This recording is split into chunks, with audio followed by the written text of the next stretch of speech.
So today we're going to take a look at lesson 2.5 out of the book, Transformations of Functions.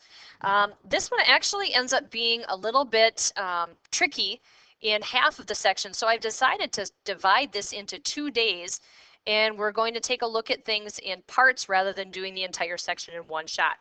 So today we're going to take a look at first something called rigid transformations. Now, you guys have studied transformations in your previous math classes. Transformations include things like translating, reflecting, rotating. Rigid transformations, today's stuff, are going to be those slides or those flips, those reflections and those translations that change or shift the graph but maintain its shape. All right, so rigid, if you think about the meaning of that word, it's where something stays stiff or strong. These kinds of transformations don't mess with the shape, they just move the thing. So the first ones that we're going to take a look at are shifting vertically. So you can either shift up or you can shift down. What does this to a function is the addition or subtraction of a constant somewhere behind, or it could end up actually that constant be out front of the f of x or out in front of the function, parent function itself. So in the book on page 205, there's a handy box that you're going to want to have copied down into your notebook, I think. This slide and then on a couple more slides, I have those things explained and summarized, but that box at the bottom of 205 is going to be a nice thing to be able to refer back to. Now, back to these vertical ones, adding or subtracting a constant to the function. Let's take a look at what that looks like along with an f of x. So the top one here, we just want to describe these shifts. Notice on the top one, we have an x cubed function, but there's a -3 tacked on. Now, it could have been maybe written like this instead.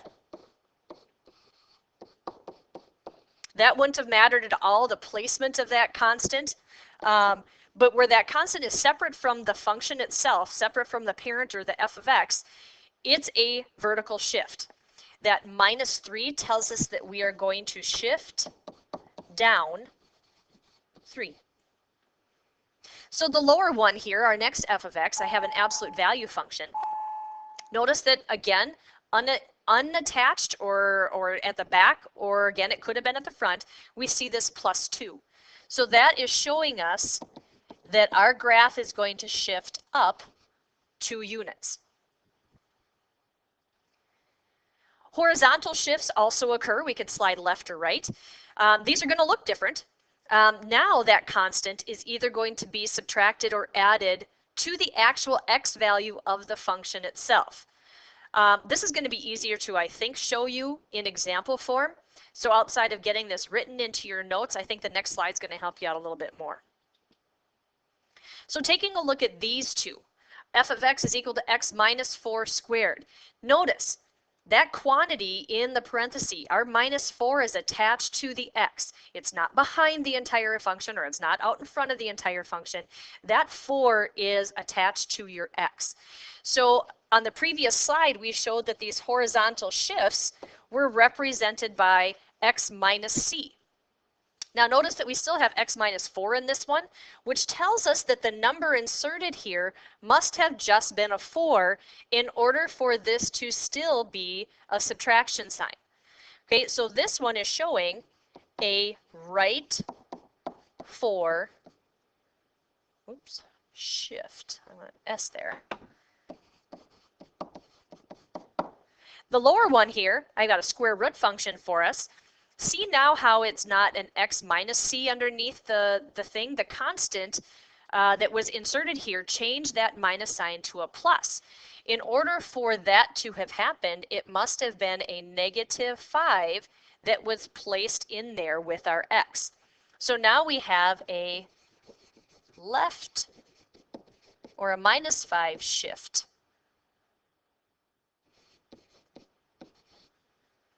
For that function. Okay, so take a look at that. See if you can wrap your head around the left and the right. The shift formula or the shift template or the shift formatting from page 205 shows us that it's going to be x minus a c for the right. Again, if it stays a minus, we know that it was a constant or a positive constant inserted in there, and that's why it's to the right, not the left. All right, let's take a look at what our graph ends up doing. So what I did was on the grid, I already have x equals x cubed graphed. All right, so that should look familiar. We looked at that in 2.4 with our parent functions. Your plain Jane x cubed function takes on this kind of a shape. Now our h of x for this example has x to the third plus 3. There's this constant tacked on to the problem. So according to our previous couple of slides, this tells us that we have an up 3 shift to our parent function. All right, well, let's see if we in fact get that. So let's generate a table of some values. So I'm going to show you the ones that I pre-picked. So I went ahead and went with -2, -1, 0, 1, 2. And when I put them in there, I got out -5, 2, 3, 4, and 11. Okay, so provided my math is all right, these points then would graph to -2, -5, -1, 2, 0, 3, 1, 4, and 2, 11. That's a little bit above our grid, but we'll estimate.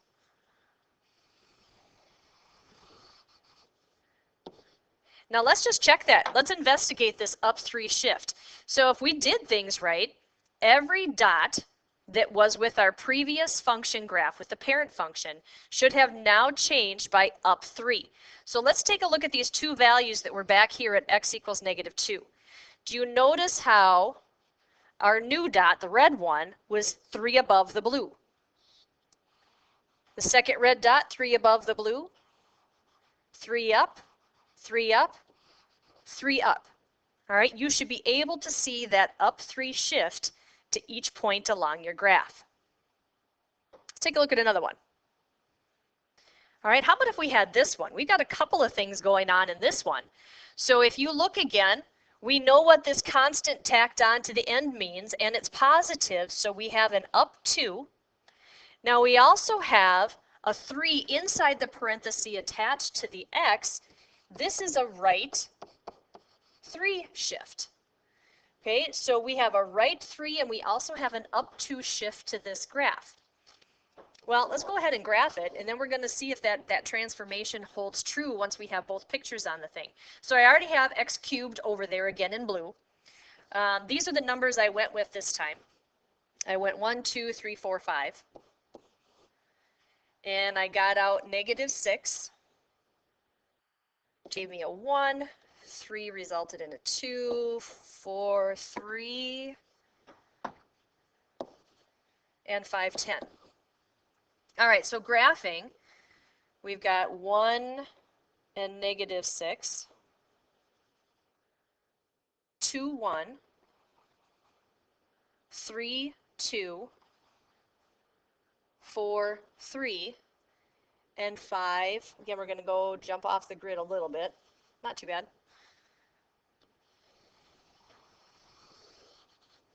Okay, so again, you can see that still that has that general shape of an x cubed function, but now are we maintaining that up to right 3 with our dots? All right, so grab a hold of a dot and go up to right 3. Grab another one, go up to right 3. And another, and another, and another. Notice that each one of those previously graphed dots on our parent function, if you moved up 2 and right 3, we land on our new picture. So again, we can see that we have that transformation correctly done. The next thing we're going to take a look at today, still rigid transformations, are reflections. Okay, so reflecting graphs or flipping graphs over an axis. If we're going to have an x-axis reflection, you're going to have a negative out in front of the entire function. Okay, number 2 on here has us reflecting over the y-axis, and notice the different placement of the negative. Okay, now it's not out in front of the function, it is attached to the x part of the function. All right, again, I think it's going to be easier to look at these in example form. The top one here, I have f of x is equal to negative x squared. It's a negative of the entire function, so it matches that first case scenario. So our description here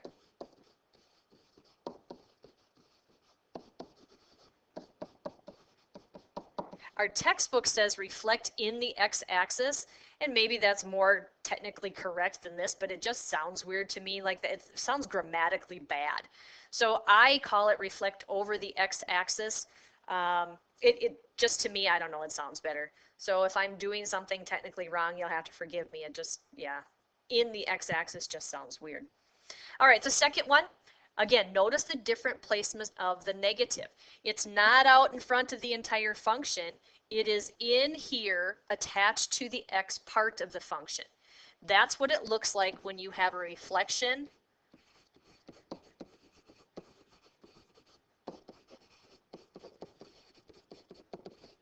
over the y-axis. Okay. Let's take a look at this. Okay, this is checkpoint number 3 that's in your textbook. Let's see what page number I've gotten to now. Looking like page number 208. All right, so reflections or shifts or whatever, we've got a couple of different things going on here. If we look at where the negative sign is placed, okay, it's out in front of the entire f of x, or the entire parent function. So I have a reflect over the x-axis, and think back just a couple slides. There is a -1 in the function along with the x, which tells us that we also have a right 1 shift. Okay. Now you can see that because I already had, or the book already had, I just kind of snipped it and put it into the slide here. The book already had x minus 1, the root of x minus 1 graphed. And you can already see that right 1 shift, because we know with our parent function, normally that starts at the origin. So we can see their picture of that initial right 1 shift. Now we're looking at a g of x, which also is reflecting that. I went ahead and I did a little bit of a table of values here, so that we could see that reflection in table form rather than strictly going with the picture and graphing it. I went with just a couple of points. It is a square root, so there aren't that many that are going to turn out beautiful. If I go with 1, 2, and 5 for x values, and I stick that into my g of x formula, I'm going to get 0. I'll still get a 0 for that. If I put a 2 in, I'm going to have a -1. And if I put a 5 in, I'm going to get a -2, because it does have that negative outside the square root. Graphing then, 1, 0, still there. 2, -1, and 5, -2. So connecting that and finishing out, you can clearly see that we do have a reflection over the x-axis of what we started with. So there's a little demonstration or a little bit of proof of how that negative out in front of the function will reflect it over that line. Now, the other one, b, that I have on the board here, notice where the negative sign is now. It is attached to the x inside the function itself rather than out front.